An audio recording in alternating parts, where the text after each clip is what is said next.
Morning guys, it's Darren at Green Pro Clean Limited, window cleaning in Nottingham and Derbyshire. Today I've been asked before if I could do a walkthrough of my van, so I've decided at last I'm going to. Also because there's a bit of chat on the forum at the minute about self-build vans and whether or not to go self-build or to go with a professional install, as it were. And there's pros and cons to both. Going self-build, you get exactly what you want and you get it done a lot cheaper than going new build, for example. Or by new build I mean professional install. So I'll talk you through my system. This is the third van I've built in my 10-year window cleaning career, but it does keep modifying and keep changing. But let's start with the essentials. We have the tank up top here, and the tank, well, it's up top, it's in the middle. Mine runs actually from front to back along the van, in the centre of the van. It doesn't run across the bulkhead here like most setups do. Mine runs front to back. Reason for that is it's an upright 500 and it gives me a couple of feet of space on this side, same on the other side for storage, so I like to have it that way, and then I've still got room up towards the bulkhead. Off of the tank, well, let's start within the tank actually.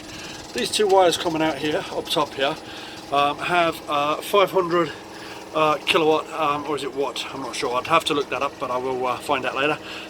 Aquarium heaters inside. I have one stock in the back section here, down the bottom, and then I managed to get another one right down the bottom of the middle section here. And that's connected up to the thermostat. This is simply the plugs for the elements, and that's connected up to the thermostat there. And in the winter, when it drops below 5 degrees, those heaters kick in just to keep the tank warm enough to keep all the frost off the van. So that's what they're there for. Coming out of the tank, down through the water pipes here, of course, we've got our strainer, absolutely essential. There's no filtration in this van. All my filtration is done in my garage and then pumped into my van. But we've got the strainer that comes to this black hose here, and then we come, excuse the noise because that's it, there you go, he's turned it off now. Then we come down to our water Genie pump, about the same spec as the shore flow pump, I believe, 5 point something litres a minute, is it? Let's have a look. 9 amps, 100 psi, and I think it's 5.1 litres a minute if I remember correctly. The water Genie pump is run by my water Genie controller here. Great little digital controller, very similar spec to the shore flow once again. However, this one has a built-in split charge relay that runs off and goes down into the van battery there, keeping it nice and simple for a self-install. What I will say, my little fuse box here I got from Halfords, and I've done all my fuses now into this little fuse box on top of the socket case there.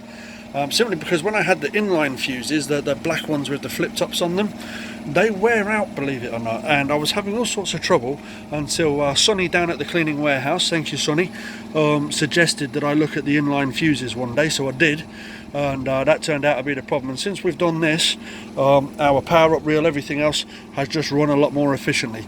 This was cutting out at one point repeatedly, and it was because of a dodgy fuse holder. So for a 10 quid from Halfords, little fuse box there, put all your fuses in line, job's a good one. So anyway, we've covered the tank, we've covered the pump, we've covered the controller. Onto the water out. Here's our hose down here, after it's gone through the pump obviously. Here's our hose down here on a waterworks reel. As you can see, getting a bit rusty in its old age, but this reel is about 4 years old. It's been worked day in, day out for 4 years, so it's allowed to show a little bit of age. Now the part that most of you want to know about is the heater in the middle here. 6 litre shower water, portable shower heater, propane powered, and that's powered by my 19 litre propane tank here. Today we're running the water cold. We don't have it on, but if we did, this would be pumping the water up to approximately 70 degrees, and that's centigrade, for cleaning windows. Beautiful for first cleans, beautiful for cleaning in the winter, keeps your hands nice and warm. Then we've got, if I need to explain what this is, then you should be in a different business. Then we go on to my racking here. It's all by Metrax, off of eBay.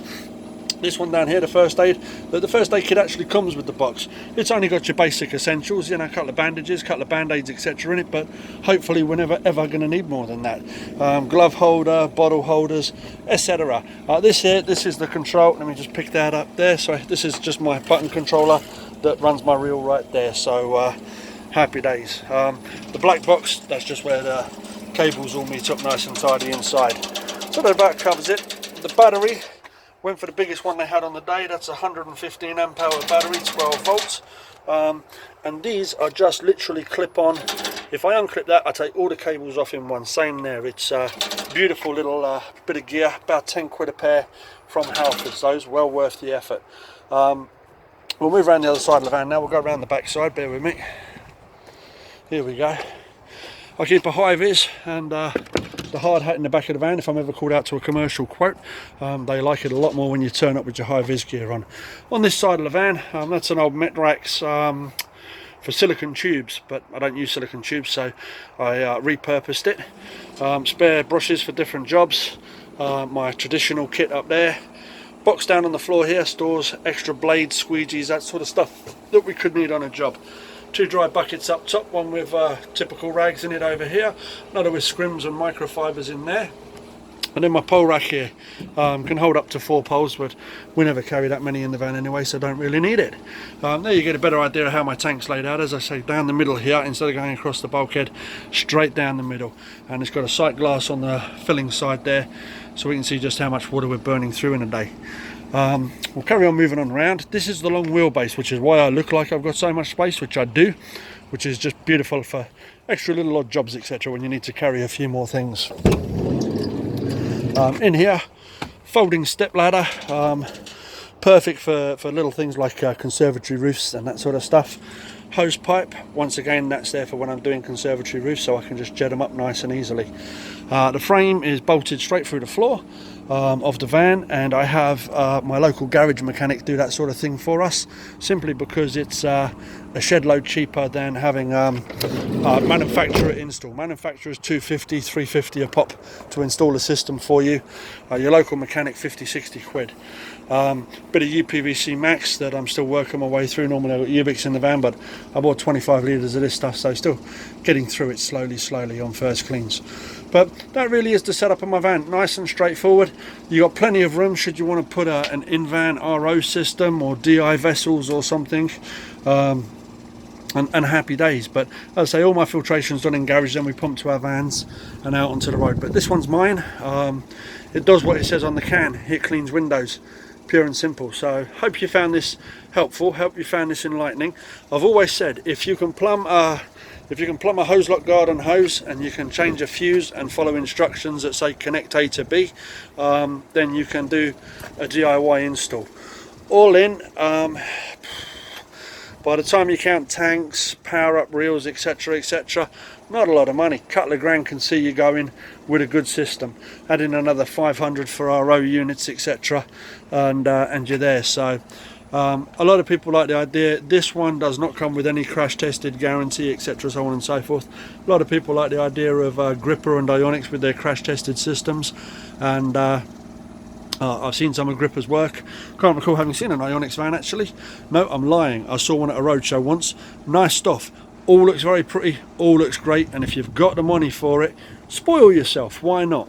But if, like me, you're starting out on a budget that was tighter than tight at the time, you do what you need to do and do a self-install. So anyway, hope you found this little walk around of the van helpful.